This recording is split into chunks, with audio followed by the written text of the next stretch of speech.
Mission आश्रा और state bank ग्रामीण आत्मनियुक्ति प्रशिक्षण प्रतिष्ठान मिलित सहयोगरे मानसिक अनग्रसर एवं विकारग्रस्त महिला को नूतन आशा भरी देइछन्ति।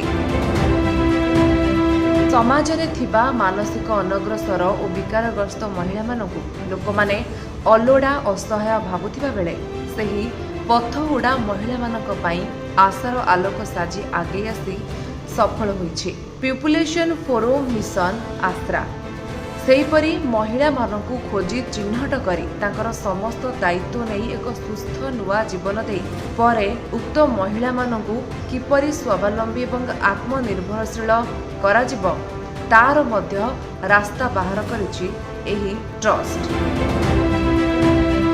आमे कहूचु जाजपुर जिला कुसिंदा जामुपसी ठारे थिबा मिशन आश्रा केन्द्रर कथा। जाजपुर जिले में थिबा एही केन्द्रटी मानसिक विकारग्रस्त एवं असहाय महिला मानक चिकित्सा एवं थैथान करबा पई कार्य करूछि। आजकू प्राय 2 वर्ष हेबो एही केन्द्रटी जिलार सबु अंचलरू एपरि महिला मानक चिन्हट करी अणा जाई एठारे उपयुक्त चिकित्सा करा जाय थाए। एही महिला मानकु खाली सुस्थ करा जाय नै, सबुठारु बड़ कथा हैला सेमानकु निज गोड़रे निजे छिड़ा होबा पई 100 शଯ୍ୟା विशिष्ट एही आश्रा केन्द्रटी रे वर्तमान 91 जन अंतेवासी रहुथिबा बेले सेमानक मध्यरु 35 जन सुस्थ होई घरकु जिबा पूर्वरु एक धंदामूलक तालीम स्टेट बैंक ग्रामीण आत्मनियुक्ति प्रशिक्षण प्रतिष्ठान तरफरु प्रदान करा जायछि। एही महिला माने अगरबत्ती फिनाइल मोहम्बती अलता डिटर्जेंट पाउडर प्रशिक्षण ने निजे तैयारी करथिबा देखिबाकु मिलिथिला। तबे निज हातरे बहुत सुंदर भाबे अग्रसर सह एही महिला माने प्रशिक्षक ठारू शिक्षा लाभ करी जिनिस गुडी को तैयारी करि पारुछंती।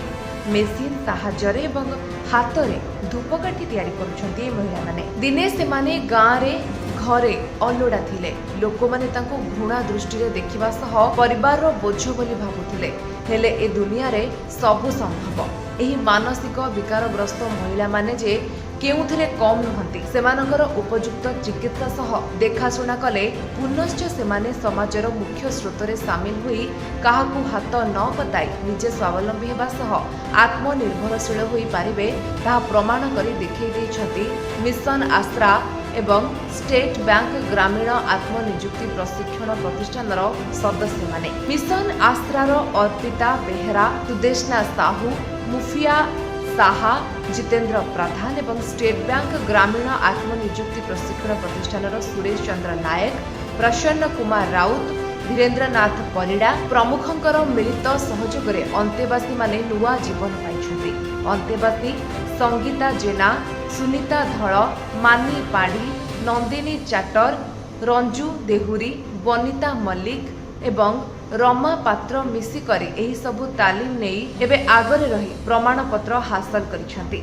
तबे धन्यवाद देले सेमानकर सेवा कार्य को कौन हेबो। सर फिनाइल तैयार करि परिमु, धूपकाठी तैयार करि परिमु, अलता तैयार करि परिमु, उजाला तैयार करि परिमु, हैंड वॉश तैयार करि परिमु, सरफ सार तैयार करि परिमु, मोमबत्ती सार तैयार करि परिमु। सर 6 दिन लागिला।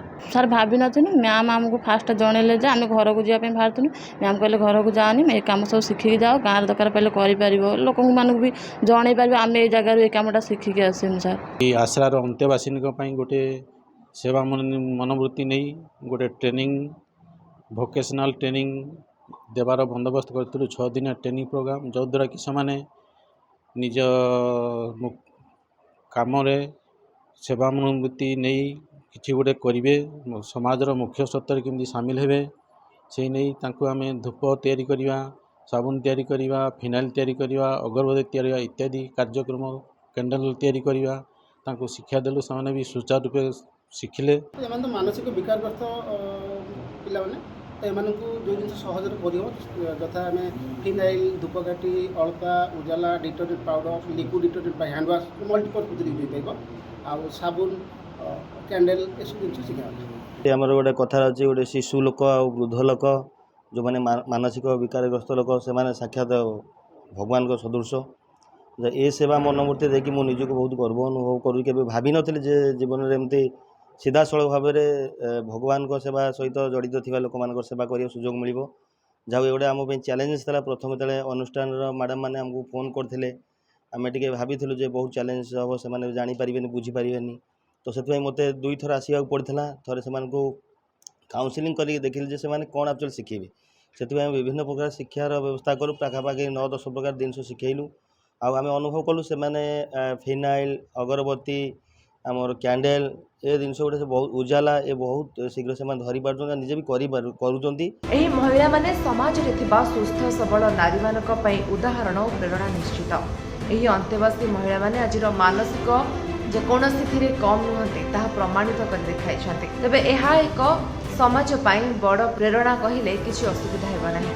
ଯାଜପୁରରୁ ଅବିନାଶ ମିଶ୍ରଙ୍କ ରିପୋର୍ଟ, ବିଶ୍ୱବାଣୀ ଲାଇଭ୍।